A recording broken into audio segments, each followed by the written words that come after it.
Estoy muy encantada, señor Enrique Krauss, de tenerlo al fin en Cita con la Historia.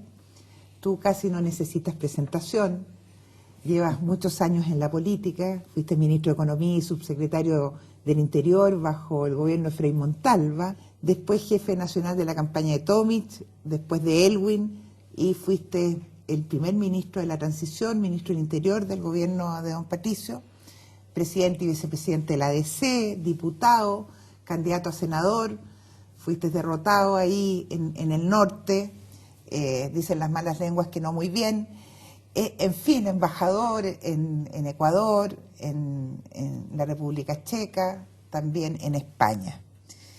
Y eres valdiviano, además, y te gusta el tango. Todas esas cosas podemos decir de partida. Y si se puede decir, soy colocolino además. Eres colocolino. No, yo soy de la Católica. Nadie es perfecto. Entonces nadie es perfecto.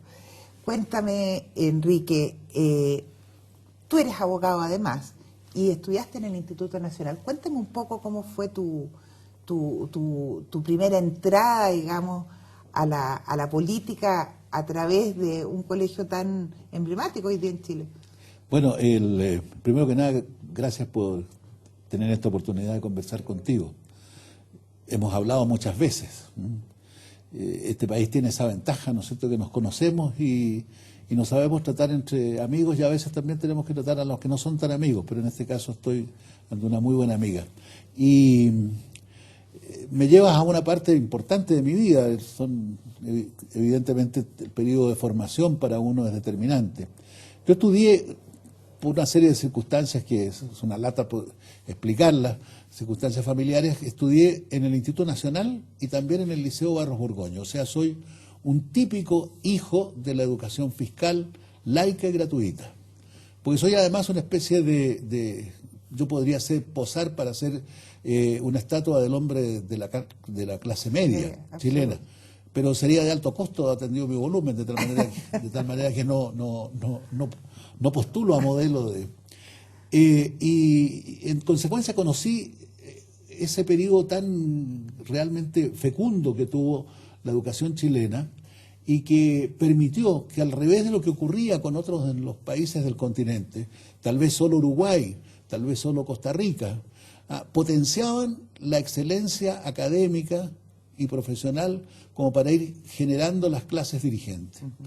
Eso viene desde el siglo pasado ya en Chile y se consagra, tú lo sabes porque eres historiadora, sabes que se consagra la mesocracia con don Arturo Alessandri. Así es, en los 20. También institutano, también sí. Institutano, porque el instituto fue una especie de vertiente así para que surgieran muchas figuras importantes del país, no solo en la política, también en otros campos de la actividad. Desde luego. El foco de luz de la nación, acuérdate. Fuimos el primer foco de luz de la nación. Claro. Pues cupo al instituto la espléndida fortuna de ser el primer foco de luz de la nación. Así es.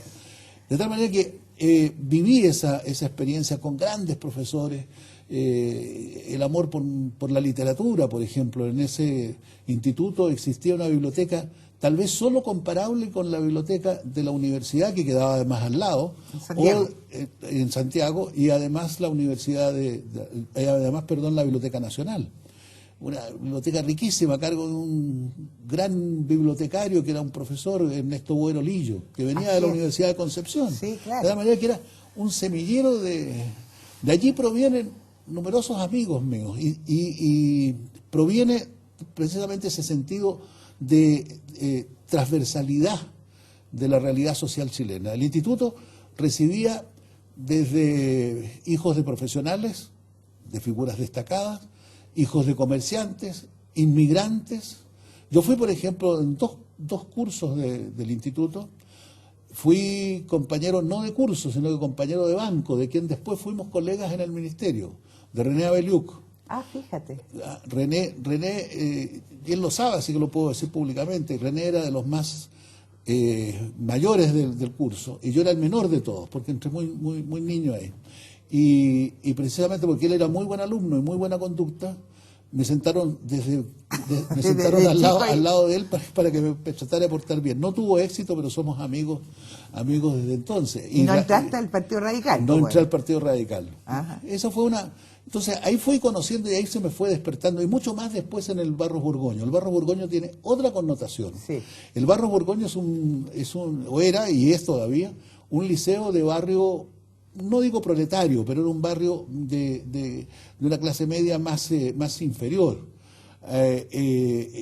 Era la Universidad del Matadero, y tenía el sentido de que ahí estos estudiantes que provenían de sectores más modestos, normalmente hijos de empleados o de comerciantes, se podían también acceder a los beneficios de la educación y de la cultura.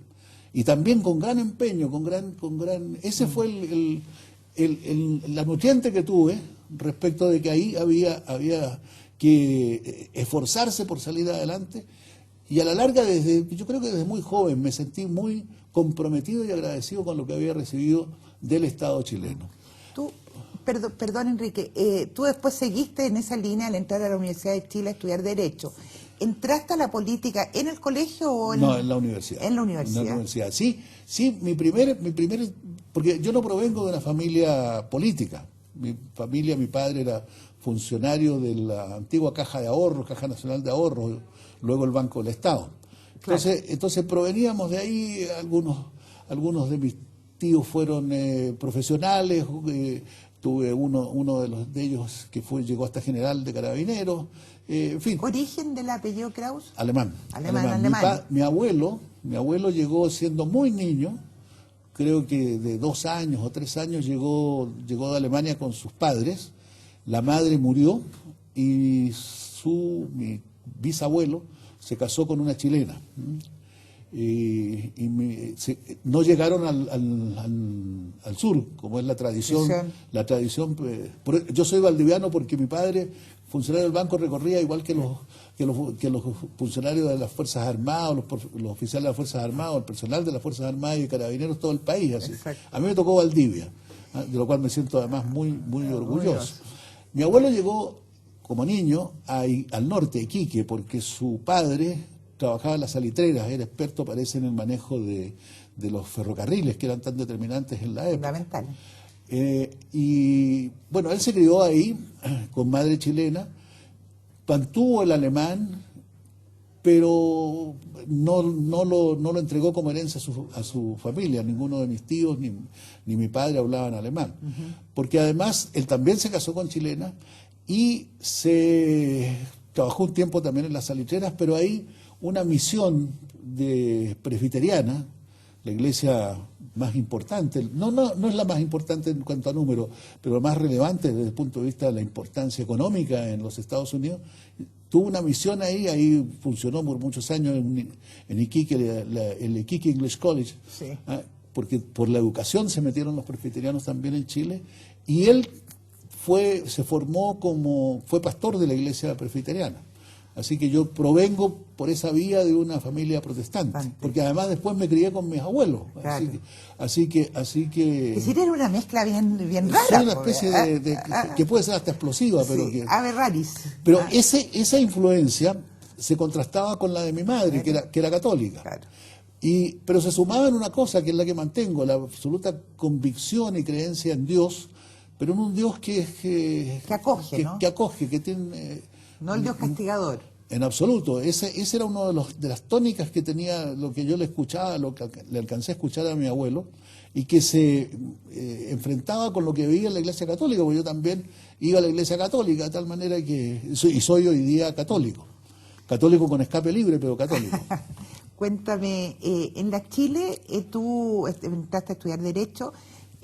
¿Con quién eran tus partners en ese tiempo? ¿Tú ahí conociste? Bueno, ahí en mi curso había un pequeño núcleo falangista. ¿Ya? Y ese fue el que me dio la perspectiva de dónde podía encontrar alguna... Pues te contaba que mi primera experiencia de aproximación a la política en una persona que no tenía ni tradición, ni yo tengo unos parientes, pero por ahí muy lejanos, a los cuales ni siquiera conocí, que habían sido senadores, ministros de don Arturo Alessandri, que provenían del viejo Partido Democrático, así que... de tal manera que no tenía esa percepción, y la familia de mi padre, con la cual yo me crié, y la propia familia de mi mamá, no tenían una vinculación muy estrecha con la política. Mi abuela materna era radical, y mi padre fue radical también, pero no había una sensación de la política no estaba, no había en el ADN. No había esa inclinación o ese interés directo. Entonces, pero a mí me parecía, en el colegio, en el Barros Borgoño, participé, pero como testigo simplemente, en lo que yo creo que fue uno de los primeros movimientos sociales activos con participación de la juventud, la huelga de la Chaucha. El historiador, tu colega Salazar, Gabriel, muy buen historiador. Muy buen historiador, lo destaca mucho. Sí. En el sentido no de que compartimos las tesis, pero no, es desde muy luego, buen historiador. pero el análisis y la relevancia del hecho. Ahí tú sabes que se produce una huelga que no existía ni siquiera el pasaje escolar. El 53 fue esto, tengo entendido. 57. No, el 53 fue el primero, sí. Claro. El 57 fue la otra, de abril, la del general Gamboa. Exactamente. Esta es una huelga que se motiva con una incipiente Federación de Estudiantes Secundarios, porque sube 20 centavos, que era la moneda, la chaucha, sube el pasaje de los escolares. ¿Ah? Y entonces ahí se promueve, qué sé yo, y hay revueltas y se suman y es un hecho. Entonces yo vi lo que ahí ocurría y me pareció que eso, como lo destaca Salazar, es realmente una explosión que hoy día se ve y que se empieza a madurar, pero sin el sentido que hoy día tiene, porque era una cosa bastante intuitiva. No había ese fenómeno comunicacional que hay hoy día a través de los distintos medios electrónicos, particularmente el celular, ¿no es cierto? Claro. Entonces se iba ahí nomás y se participaba y se arrancaba de los carabineros, que ya entonces... Andaban a caballo, ¿te acuerdas? Andaban a caballo y qué sé yo, y existían los primeros lanzaguas, en fin. Sí. Entonces ahí vi que había un campo donde... Pero me topaba yo la perspectiva, ¿no es cierto?, de la concepción de mi clase social, de mi entorno, de mi convicción, e incluso de mis ascendientes políticos modestos, digamos, de casa adentro, era el Partido Radical. Pero el Partido Radical era no solo anticlerical, sino que en general aparecía como, que no lo es, aparecía como antirreligioso. Claro, muy masón, y en ese tiempo la masonería con el catolicismo estaban en punta. Entonces mi definición la encontré ahí porque además... Con el grupo falangista. Con el grupo falangista, porque ahí conocí además a un gran sacerdote, Monseñor Jorge Gómez Ugarte. Pero por favor, de la ANEC. De la ANEC, y Jorge Gómez Ugarte era el rector del Instituto de Humanidades. Sí, y entonces con él conversé y con él me fui interiorizando y terminé tomando esta posición que se me interpretó. Además luego, ya aparte de estudiar y hacer toda clase de cosas que me eran accedibles, terminé vinculado no vinculado, sino que trabajando en la Cámara de Diputados. Ingresé por concurso, me gané un concurso para un cargo en la Secretaría de la Cámara, que naturalmente que no me nombraron, conforme correspondía, porque entonces obtuve solo dos o tres votos, uno de ellos de falangista, el Pedro Videla, me acuerdo. Pedro Videla, claro. Pedrito Videla votó pero al secretario de la Cámara, que era Ernesto Boicolea, le interesó mis antecedentes, qué sé yo, me llamó y me dijo, ¿usted quiere ingresar? Claro, le dije, sí, por eso postulado. Y entonces me dijo, yo tengo la posibilidad de contratarlo, no ponerlo en la planta todavía, pero contratarlo. Y me contrató y rápidamente, y accedí a un mundo que ahí sí que ya conocí todo lo que era... El mundo de la política por dentro. De la política, exactamente. ¿Y tú te imaginaste alguna vez en esa primera pega en el Congreso, o en tus primeras actividades ahí en la huelga de la Chaucha, que ibas a llegar a ser ministro del Interior después de un periodo, digamos, de gobierno militar de 17 años y que ibas a ser el gran ministro del Interior en un periodo de transición que ha sido quizás uno de los momentos más claves de la historia de Chile reciente, el traspaso de un gobierno militar a un gobierno democrático. Entonces, me gustaría saber, bueno, si alguna vez te imaginaste eso, pero sobre todo ver cómo surge ese nombramiento y cómo hablar un poquito de esta transición, porque se acabó de verdad, porque muchos la dieron por terminada ahí y otros siguen pensando que la transición no ha terminado. Es decir, hay mucho que hablar al respecto. Claro, pero mira, yo nunca realmente me prefijé. Me pasaba una cosa muy curiosa, sí. Me acuerdo que algún pariente, un diputado que se llamaba Justiniano Sotomayor, que fue muy determinante en el gobierno de don Pedro Aguirre, me parece, porque era un diputado radical, pero que provenía de los sectores de la llamada aristocracia chilena.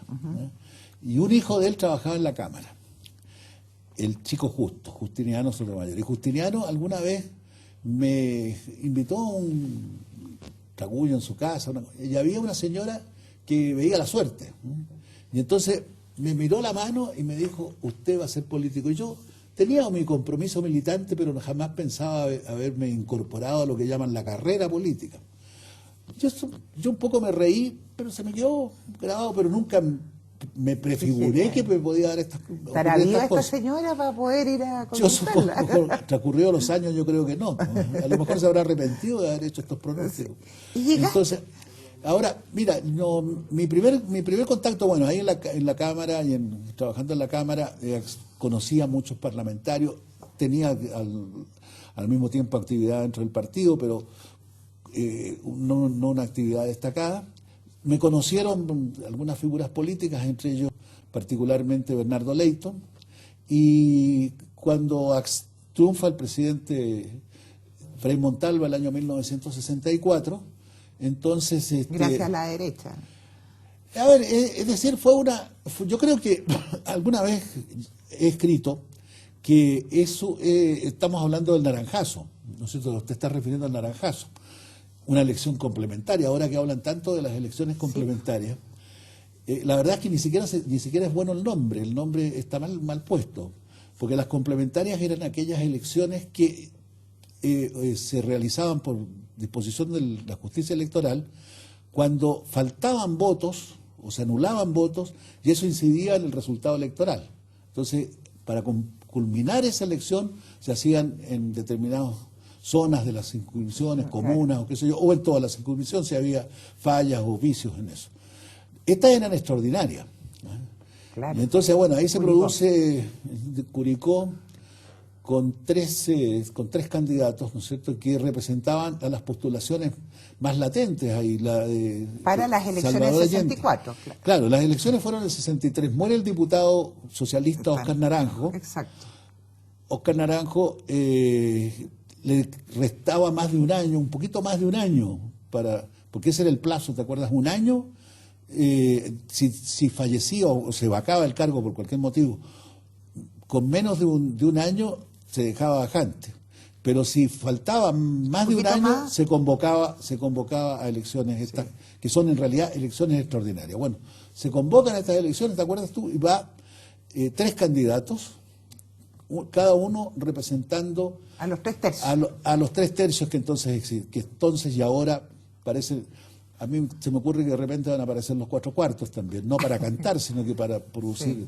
No sé si sería tan bueno, pero... Yo creo que en la medida que se produzcan el sueño de que en este país hayan 2 grandes partidos, como en general en las democracias más estables, con menos conmociones electorales, yo creo que nunca se nos va a dar. Es un problema de nuestras características sociales, claro.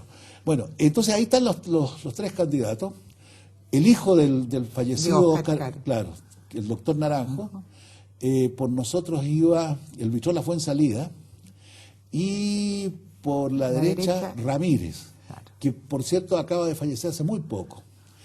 Rodolfo Ramírez creo que se llamaba. Y entonces se concentran todo, porque esas elecciones significaban mucho desde el punto de vista, no solo era un voto que era importante, porque siempre eran las mayorías parlamentarias eran siempre muy estrechas, no solo era eso, sino que además tenía todo el sentido de que ahí se estaba haciendo jugando lo que venía, claro, una especie de sinopsis o encuesta concreta de votación. Entonces se volcó todo el mundo para allá. Cuando se producían estas elecciones complementarias o extraordinarias, la verdad es que era la alegría de todos los de la zona, porque entre los hoteles, ¿no es cierto?, los restaurantes, los imprenteros, las radios, en fin, había un incremento pero tremendo de la actividad económica regional. Bueno, y se produce un resultado que sorprendió, ¿no es cierto?, porque ganó el socialista. Ganó el socialista, con lo que demostró que la posibilidad de Salvador Allende para triunfar era muy grande. Y entonces ahí yo creo que hubo dos gestos significativos, porque en definitiva Julio Durán, que era el candidato de la derecha, renuncia. Así es. Declina la postulación porque ve que es necesario que las fuerzas se unan para enfrentar a la postulación de quien fuera después presidente Allende. Pero Frei no pide el apoyo. Incluso dice categóricamente: no transijo mi programa ni por un millón de votos. Pucha, que se lo han sacado en cara después. Pero es un gesto de consecuencia, digamos, porque bien se podría... O de soberbia, pueden ser las dos cosas. En absoluto, porque Frei en la primera de sus postulaciones, la verdad es que el 52 ya fue precandidato, sí, pero en una convención muy pequeña. El 58 fue candidato. Y el 58 estuvo a punto de apoyarlo el Partido Liberal.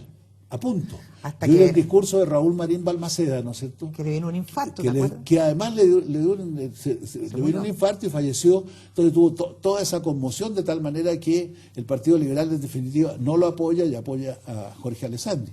Y allí tampoco Frei fue a pedir el apoyo, porque él tenía y yo creo que era una convicción muy fuerte, y trató de realizarla, y algo realizó bastante importante, desde luego la reforma agraria durante su gobierno, que lo hacía que no por razones de soberbia, sino que por razones de consecuencia, quería hacer primar su valor.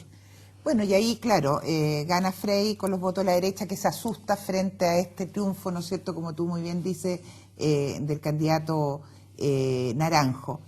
Pero yo te quería llevar... Yo quería llevarte a la transición, porque como tú eres muy entretenido y podríamos estar 20 horas conversando, quiero que vayamos cerrando temas y después volviendo atrás. Esta parte se la voy a repetir mucho a mi señora. Sí, no, muy entretenido. Me interesa mucho porque obviamente hay una experiencia detrás, y hoy día está en juego la palabra transición, incluso para otro tipo de transiciones. Entonces, me gustaría saber... ¿qué pasa contigo después del plebiscito del 88 y cómo se va armando este equipo que va a acompañar al presidente Elwin, ¿no es cierto?, el 4 de marzo del año 90, y tú eres nombrado ministro Interior, que es un gran cargo histórico en un momento tremendamente importante. Entonces, por eso quiero ir ahí. Es un gran atrevimiento, don Patricio. No creo. Bueno, ahí, yo tenía ya toda la experiencia, había sido, como recordaste tú, mi ya largo currículum, inventario. Él había dirigido la campaña de Tomic, que fue una campaña en la cual fuimos derrotados, en fin. Había sido dirigente del partido, en fin. Fui diputado del 73 por Cautín, de la manera que tenía una trayectoria, y había permanecido, digamos, en el periodo del gobierno militar, en actividad dentro de los marcos o márgenes que se nos daba. Algunos problemas había tenido, en fin, y tuve una columna en la tercera, que era de los pocos espacios donde podía decir algo en mi estilo, que no era, yo no buscaba porque sabía que si uno se excedía en los términos podía decir... Sí, tú no eras confrontacional Pero utilizaba una cosa que llaman sátira, creo, entonces por ahí venía y escribía cosas así e incluso después de la tercera yo me fui al Mercurio y escribía columnas que todavía escribo por ahí con Corus- seudónimo. ¿Se puede dar? Ya aparece hasta en los diarios, Sí. en un libro por ahí Sí. Coruso, ¿no? Corusco. Corusco. Y que me lo pusieron, me lo puso quien era entonces jefe de redacción, cargos que hoy día ya no se conocen en la nomenclatura periodística. Pero Corusco es bastante petulante y pretencioso porque es el que quiere resplandecer, y yo no me puse así, sino que yo me fui, no había Google, sino que había enciclopedias, entonces me fui a una enciclopedia y encontré un señor que no me acuerdo el nombre, que había sido un luchador contra los tiranos en Roma y que se había degollado como a 7 tiranos, entonces me pareció un nombre bastante, y lo puse, y naturalmente que también, ¿cómo se llama el jefe? Un gran tipo, se fue a la enciclopedia, se lo encontró y me lo cambió. Pero, claro, era demasiado. Y también ahí ponía de repente algunos cogollos, Sí, así que sí. sé que de repente llamaban al diario que ¿quién había autorizado esto? Y por ahí se escuchaban, ¿quién trajo este guatón para acá? ¿Y tú habías conocido a don Patricio en toda esta historia? Bueno, lo conocí en el partido, fue mi profesor Ya. de Derecho Administrativo. Me pasó una cosa muy curiosa, que pasa siempre en la relación con los mandatarios, ¿eh? Por lo menos pasaba, no sé cómo será ahora, pero yo a Patricio lo conocí en el partido antes que fuera su alumno, cuando era alumno, y nos tratábamos como el trato que tenemos nosotros, que teníamos también nosotros de camaradas, ¿sí? y de tuteo. Luego, cuando fue mi profesor, obviamente que en clase no le podía decir Patricio, ¿ah? Pero en el trato seguía siendo igual. Bueno, hicimos la campaña, todo, llega a ser presidente y automáticamente pasó a ser presidente. Tanto que después de los 4 años que estuvimos juntos, y como a los 3 o 4 meses yo seguía diciéndole presidente, y no me dijo, córtala. Volvamos al antiguo. Sí, pues ya. Ah. Pero la verdad es que se configura un respeto casi como aquel del temor reverencial que dicen que se tiene por los padres, que tampoco existe mucho hoy día, parece. Sí. Y te nombraron como subsecretario a otro militante del Partido Demócrata Cristiano, pero de una línea quizás distinta a la tuya, porque Belisario Velasco era considerado más bien chascón y tú eras considerado guatón, No sé pero por no qué. guatón, Lo ignoro, no lo quiero decir ignoro, por qué, no pero sé, esa era la terminología de más de derecha o menos de derecha, ¿no es cierto? ¿Cómo funciona esta dupla en el primer gobierno de la transición? Primero que nada, yo honestamente no he sido nunca muy cargado a los grupos. Yo creo que los grupúsculos son, entonces, Nefasto para los partidos. igual que en la cosa de la religión, también tiendo, te fijas, a ser bastante dador de sangre, pero también ser recepcionista, ¿no? Grupo 4 RH, así. Sí. Entonces, con Belisario efectivamente teníamos diferencias, pero manteníamos una buena relación. Alguna vez tuvimos algún problema que nos tuvo separados, pero curiosamente cuando muere don Eduardo en una misa por ahí volvemos al trato y nos mantuvimos siempre muy amigos. Y yo le pedí al presidente Elwin que necesitaba tener un subsecretario de la misma cartera, porque era mi experiencia Del mismo partido. Del mismo partido. Era mi experiencia en el paso como subsecretario del Interior, en que, claro, en esa época era un gobierno monocolor, así que yo trabajé con 2 ministros, yo fui subsecretario de 2 ministros, de Bernardo Leyton y de Edmundo Pérez, 2 grandes ministros. Entonces, le pedí y coincidimos en que el nombre de Belisario era bueno y trabajamos notablemente bien. Nos complementamos extraordinariamente bien porque el Ministerio del Interior es un ministerio muy complejo. Yo alguna vez lo bauticé como la farmacia de urgencia del gobierno, que trabaja los 365 días del año, incluso para Año Nuevo.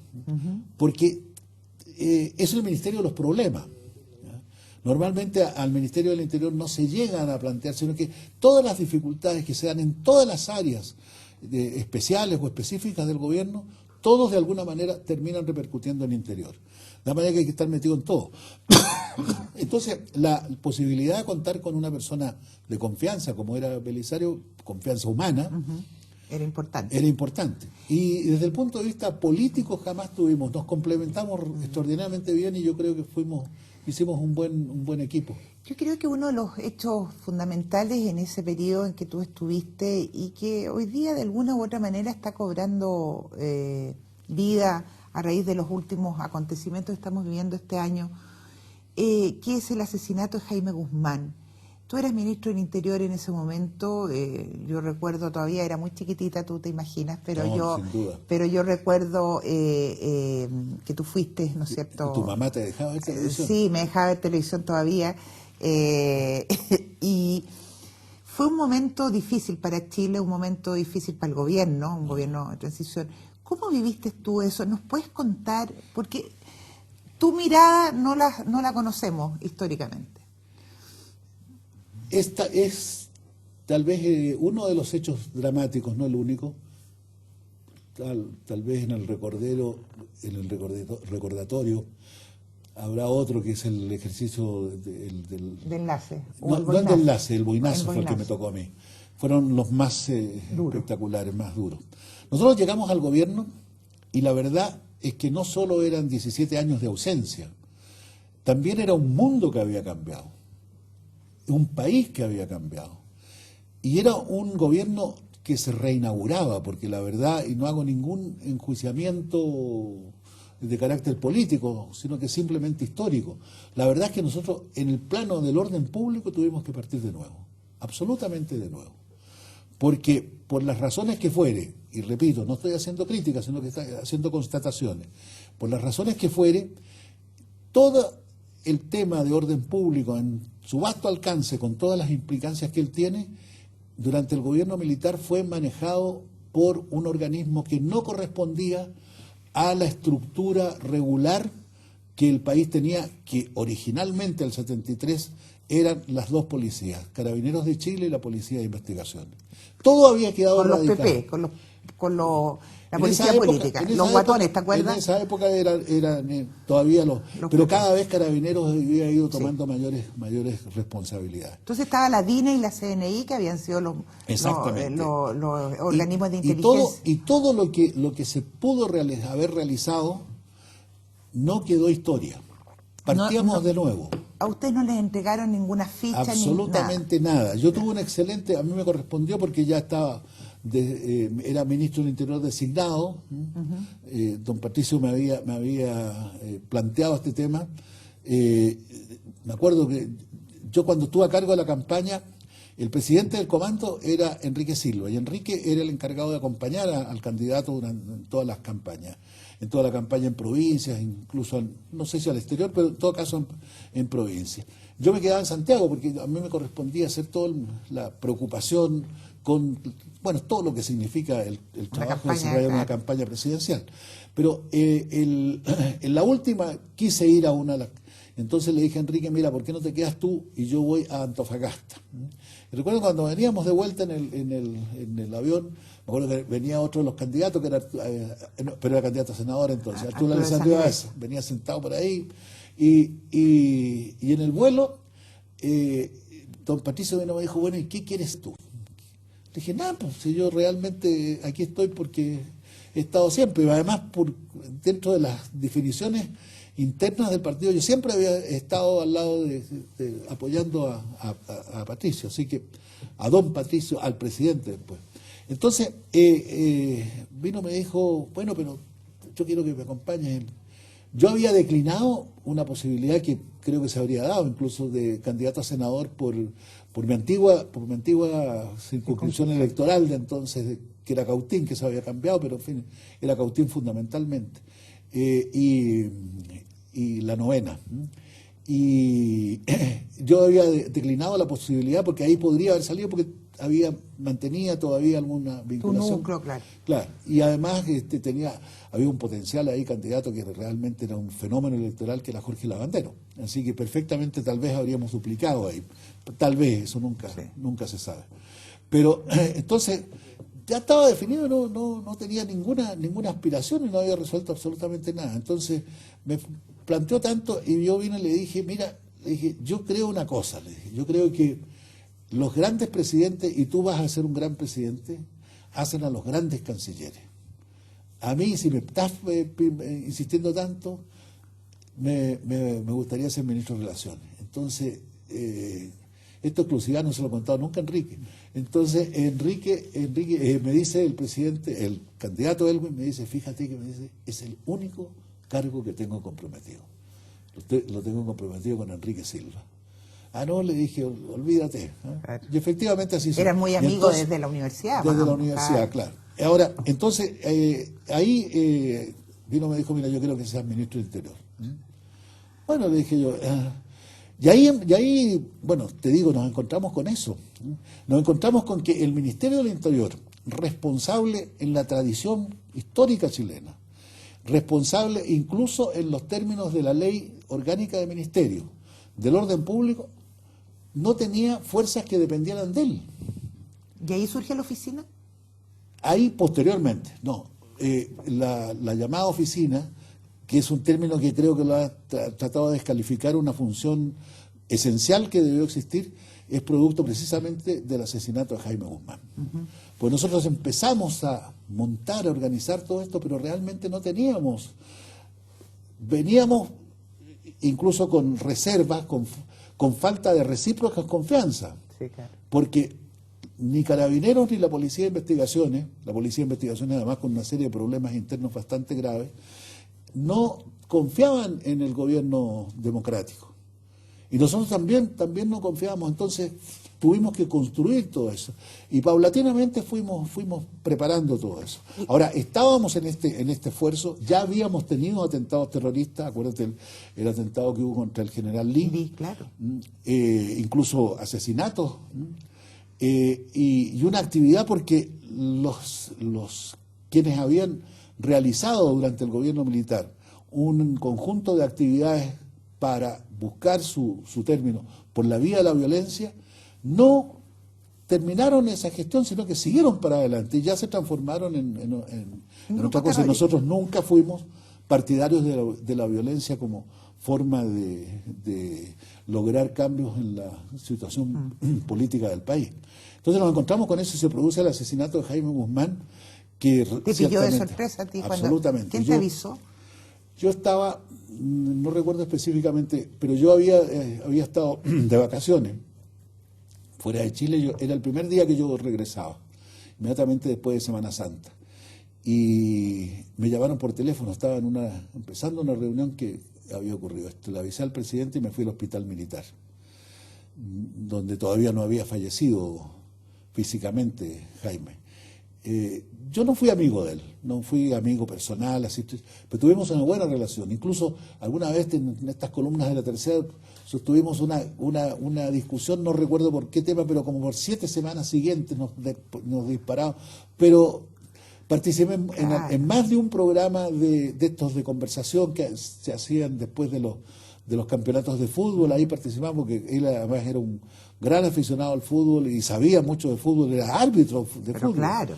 Y luego estuvo, me acuerdo, en la oficina, en el Ministerio del Interior, el término es equívoco, estuvo en el gabinete en el Ministerio del Interior alrededor de 15 días antes para plantearme un tema que yo le dije que lo podíamos hacer, en fin. Teníamos una buena relación, sí, por supuesto. Creo que entonces naturalmente que me impactó. No solo era la muerte, no es aquello de por qué doblan las campanas, es porque realmente era una persona y que se apreciaban las incidencias de él. Entonces ahí estuve, el ambiente no era ciertamente grato, pero lo pude encarar sin ningún mal rato, con malas caras sí. Pero y de ahí regresé al ministerio y supe toda la secuela y hablamos con el presidente Patricio Rojas, ministro de Defensa, gran amigo y compadre mío, y yo, y le fuimos a decir, bueno, que poníamos los cargos a disposición, lo cual en un sistema presidencialista es un gesto, pero que... Y el presidente nos dijo que no, entonces que quería hablar, y yo le dije, no, hablo yo al país, porque en un sistema presidencial, eso me lo enseñó Leighton, todos se pueden equivocar, menos el presidente de la República. Los ministros están designados para eso, son los tapones de seguridad. Claro, son los fusibles. Los fusibles que y así me correspondía y ahí lo tuve que encarar. E incluso también repetí una experiencia que me enseñó Leighton, porque fui a ver a la mamá de Carmen. Claro, que me recibió, me acuerdo, el presidente salió de viaje fuera, así que me tocó muy luego, 5 o 6 días después, la fui a ver, me acuerdo con el edecán, y estuvimos conversando, estaba con una que era gran amiga de ella, la mamá de la Marcela Cubillo, y estuvimos la Marcela Sigal. La Marcela Sigal, la hija del doctor Sigal. Sí, una gran señora. Aquí todos nos conocemos. Sí. Y entonces conversamos y ella se sintió muy acogida por ese gesto. Después cambió, porque después sintió como que nosotros no habíamos hecho todo lo posible. ¿Y tú crees que lo hicieron de verdad? Absolutamente. Porque ahora estamos frente a las cámaras, frente a la historia, y una de las cosas, digamos, que se han señalado es que el gobierno de Aylwin, y en tu caso porque te correspondía como ministro del Interior, no hicieron todo lo humanamente posible para descubrir a los asesinos. Ahí primero, desde el punto de vista del juicio de algunas personas, hay una distorsión respecto de lo que era, cómo funcionaban estas situaciones, si es que se quería que funcionara durante el gobierno militar. Nuestra concepción, por lo menos la mía, es que un gobierno responde políticamente, pero profesionalmente deben responder las instituciones. Nosotros estábamos haciendo un gran esfuerzo, y ya se había avanzado algo, para que fueran las instituciones policiales, a las cuales la Constitución política vigente les entrega la responsabilidad de mantener el orden público y establecer la seguridad nacional, las que asumieran la tarea. En consecuencia, a ellas les entregamos todo, y todo el respaldo. Entonces, cuando a mí me llegan con la posibilidad de que es una persona a la cual le hacen la imputación, incluso con plena información a los militantes de la UDI, a los dirigentes de la UDI que se vinculaban con nosotros, hacemos todo el esfuerzo para traerlo desde España, en fin, porque era una posibilidad, yo no me podía denegar. Al ministro del Interior no le corresponde calificar. Yo alguna vez inventé una cosa que después la han ido distorsionando, pero que realmente la creo. El ministro del Interior no es el sheriff del condado. El ministro del Interior no es el que le corresponde andar disparando contra uno o salvando a otro. Lo que le corresponde es articular toda la operación de las instituciones, porque a esas instituciones es a las que se les ha entregado un privilegio que no tenemos el resto de los ciudadanos. Es la tenencia y administración de las armas. En consecuencia, son ellos los que tienen que cumplir esa tarea. Y por eso, y ese fue el criterio con que actuamos. Otro de los momentos difíciles que viviste fue el del boinazo, en un momento en que tú estabas solo, el presidente Aylwin estaba fuera de Chile. ¿Cómo viste ese proceso y cómo fue tu relación específicamente con el general Pinochet? ¿Estabas muy nervioso, tú o él? No me atrevo a calificarme que estaba nervioso, ciertamente preocupado. Fue un tema que explotó, pero que para mí era previsible, tanto que se lo dije al presidente cuando viajaba. Almorzamos antes de su partida con Enrique Correa, Benninger y yo.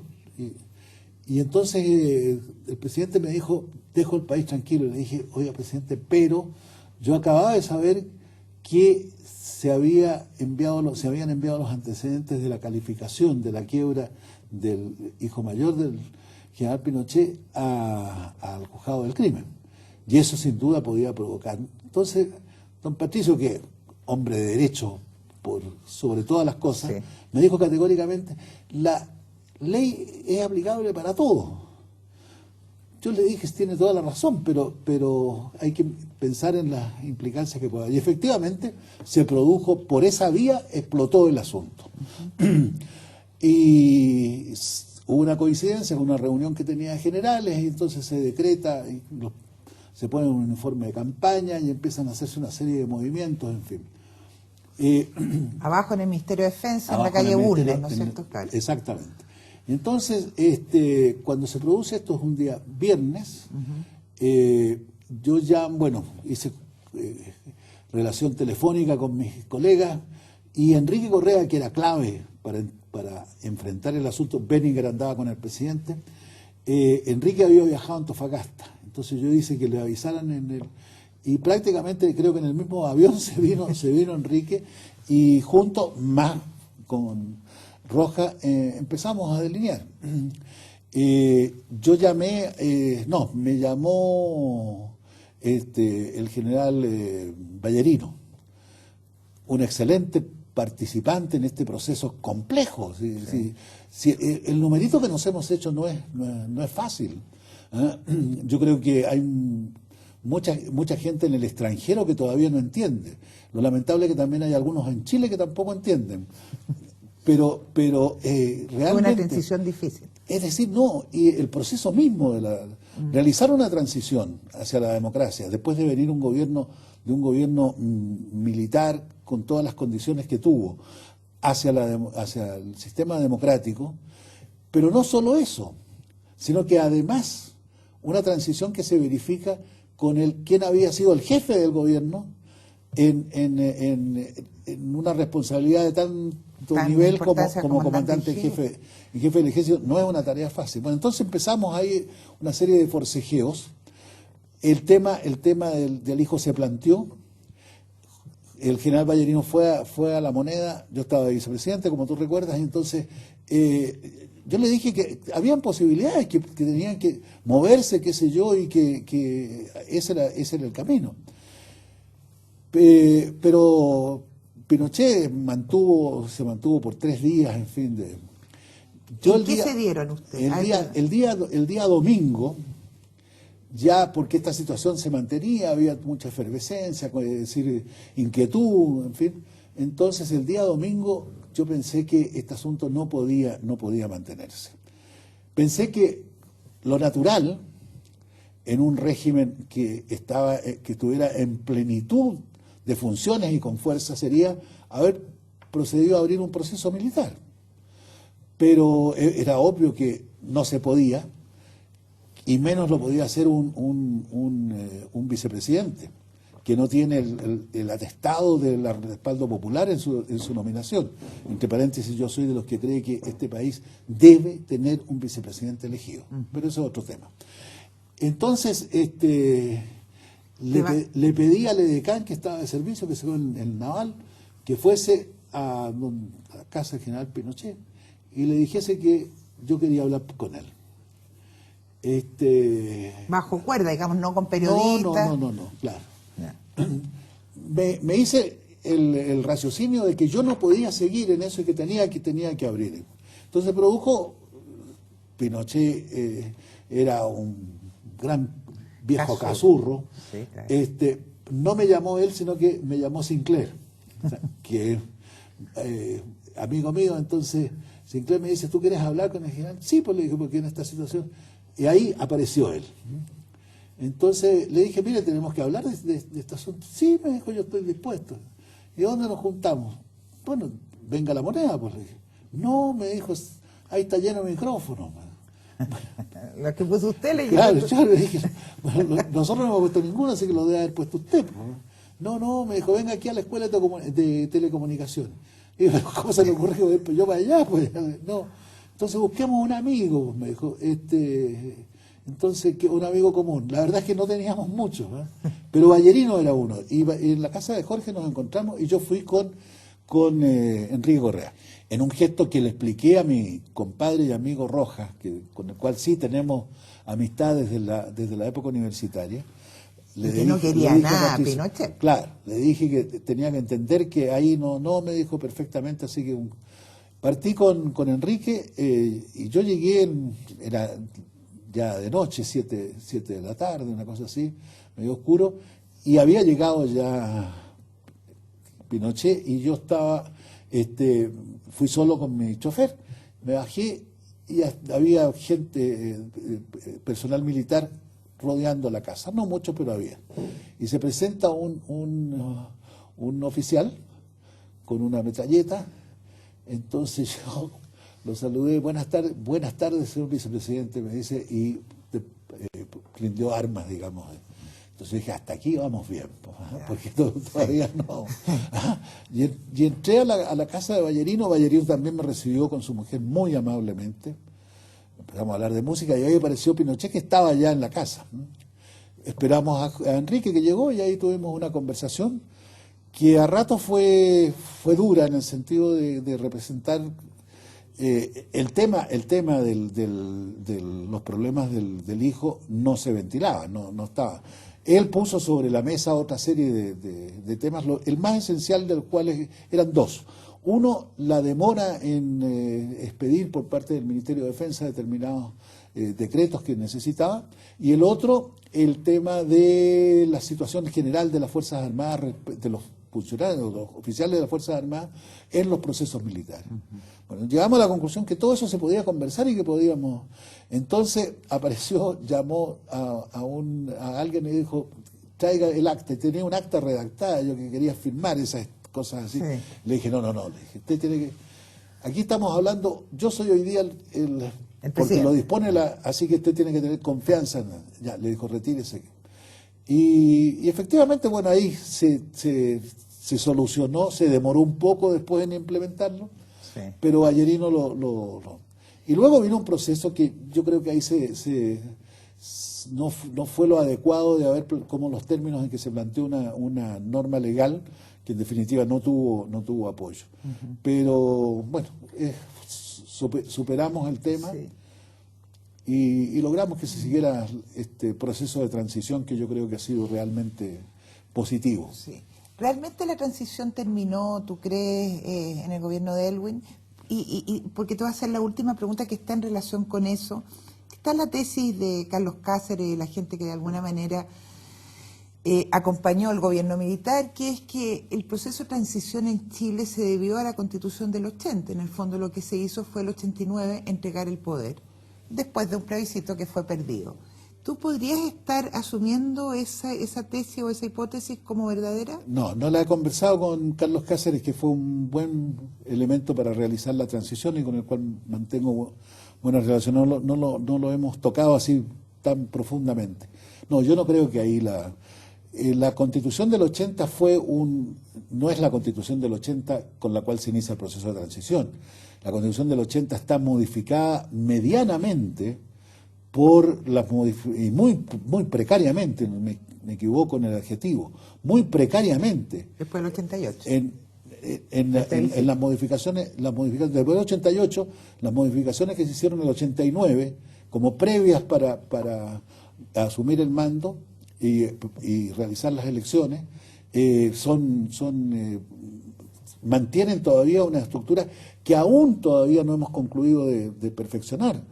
Hoy día mismo, cuando se reclama, algunos piden una asamblea constituyente, yo creo que no es necesario, pero sí hay todavía atisbos de una estructura que no era democrática, sino que era una estructura tremendamente de una dictadura normada, dictadura legal, inspirada fundamentalmente en textos alemanes. Uh-huh. De tal manera que eso todavía está pendiente. Menciono solo el sistema binominal. Uh-huh. Las últimas modificaciones realmente con esta limitante se realizan en el gobierno del presidente Lagos, cuando en las modificaciones del 2005.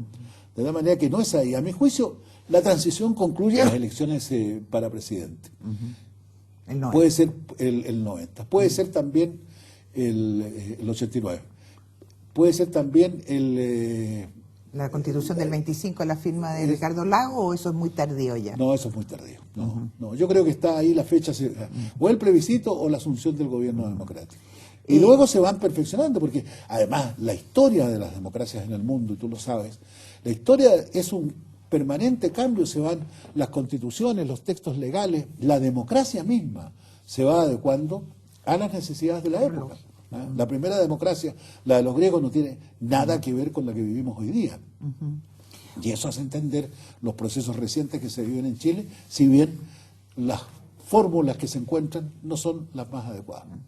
Se nos quedaron en tintero, no te puedo decir, muchísimo, así que no va a quedar otra cosa que invitarte de nuevo a compartir esta cita con la historia, y muchas gracias por tu confianza. Te agradezco mucho.